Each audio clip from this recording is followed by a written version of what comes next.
যারা এই তাণ্ডব করেছে তারা কিন্তু ছাত্র আন্দোলনের সাথে, এই আরজি করের ছাত্র আন্দোলনের সাথে যুক্ত নয়, তারা আউটসাইডার আমার যতদূর মনে হয়।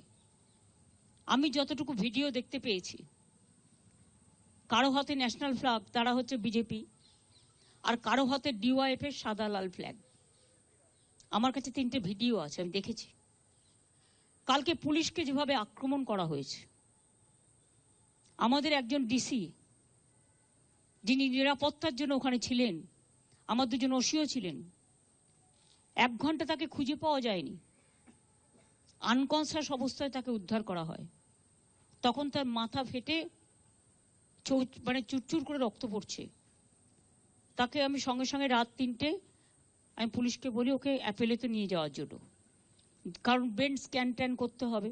আর এটা অনেক সময় মাথায় আঘাত পড়লে কোমা টোমাতে চলে যায়, সঙ্গে সঙ্গে ট্রিটমেন্টটা ঠিকমতো না হলে।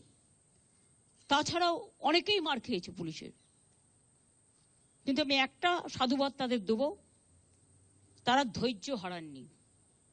এত তাণ্ডব দেখেও তারা সহ্যের সীমা হারায়নি। তারা শান্তির জন্য কাউকে আঘাত করেনি, এটা ভালো।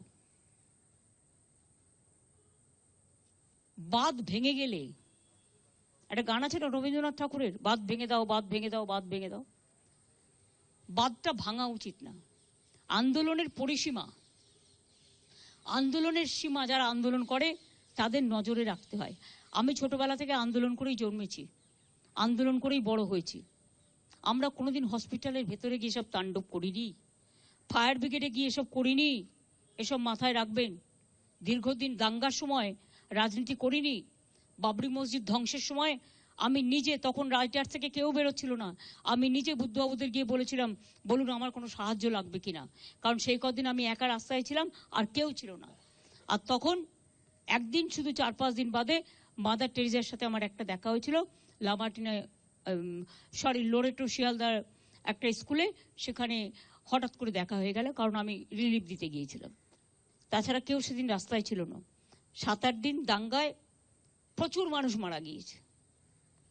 এবং আজও আমি আপনাদের বলি, অনেক পরিষেবা না পেয়ে ফিরে যাচ্ছে গ্রামের গরিব লোকগুলো। তাদের ক্ষমতা নেই, তারা বিনা পয়সায় হাসপাতালে চিকিৎসা পায়, স্বাস্থ্যসাথী কার্ড আছে। আজকে আমি শুনলাম মারা তো গেছে কয়েকজন, বাচ্চা থেকে প্রেগনেন্ট মাদার থেকে শুরু করে, বিনা চিকিৎসায় চিকিৎসা দেওয়া হয়নি। কিন্তু তা সত্ত্বেও কিছু জুনিয়র ডাক্তার এবং অনেক সিনিয়র প্রফেসররা তারা অনেক জায়গায় এমার্জেন্সিগুলো করছেন বা ওপিডি করছেন। আমি তাদের অনেক অনেক ধন্যবাদ জানাই। আর বাদ বাকি যারা ধর্মঘটে এখনো আছেন, সবটাই তো মেনে নেওয়া হয়েছে, অত কিছু বাকি নেই। আর এখন তো আমাদের হাতেও কেসটা নেই, কেসটা তো সিবিআই এর হাতে। আপনাদের কিছু বলার থাকলে আপনারা সিবিআইকে গিয়ে বলুন, আমার কোনো আপত্তি নেই, কোর্টকে গিয়ে বলুন। ম্যাটারটা তখন সাব জুডিস হয়ে গেছে। কাজে আমাদের তো এক্ষেত্রে সাহায্য করা ছাড়া আর তো কিছু নেই। কিন্তু 2টো ফ্লোর পুরো ভেঙে দেওয়া হয়েছে, মেডিসিনগুলো লোপাট করা হয়েছে, এবং যত ইনফ্রাস্ট্রাকচার, ইকুইপমেন্টস, ইঞ্জেকশন থেকে শুরু করে যা যা লাগে টোটালটাই ধ্বংস করা হয়েছে। প্রায় আমি শুনেছি এটা, আমরা এখনো টোটালটা অনেক টাকার ইনফ্রাস্ট্রাকচার নষ্ট করা হয়েছে। নতুন করে আবার হবে কিনা আমি জানি না, কারণ এগুলো করতে, এত মেটেরিয়ালস রাখতে, এই হসপিটালগুলোতে আমাদের প্রচুর মেডিসিন থাকে, প্রচুর স্যালাইন থাকে, প্রচুর অক্সিজেন থাকে, প্রচুর সিসিটিভি থাকে, প্রচুর ইঞ্জেকশন থাকে, আরও নানা রকম জিনিস, এমআরআই থেকে শুরু করে স্ক্যান থেকে শুরু করে অনেক কিছু থাকে। এবং আজকে আমি শুনলাম 2-1জন পরিবার বলেছেন যে আমরা এখানে পেশেন্ট রাখবো না, ট্রিটমেন্ট হচ্ছে না, তার থেকে বেটার হচ্ছে আমরা বাড়ি নিয়ে যাব।